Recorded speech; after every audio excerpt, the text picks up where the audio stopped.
So here's the bending brake in action. This is a magnetic version, which is really nice. It has quite a bit of flexibility. A little bit faster to use than the finger forms because the fingers are just pieces of metal. I don't have to attach them with Allen bolts or anything like that. I just take them on and off. Has these here which allow you to do a little bit of different radius. 0 will be real tight square, 2 will be a little bit more rounded. Sometimes it is important which bend you make first, so I always like to kind of label mine which are which. And I found for this panel about 35-ish degrees one way and 35 degrees the other way. Works very well. So all I do is either hit this foot pedal down there or the start button there. See it clamp down.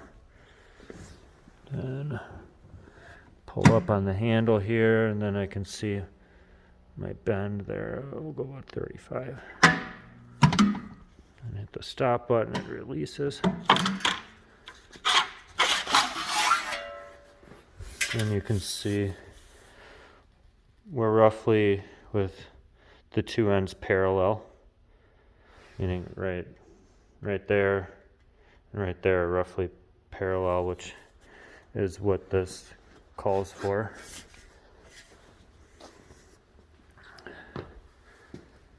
See, the other piece is already fitted up and spot welded in place.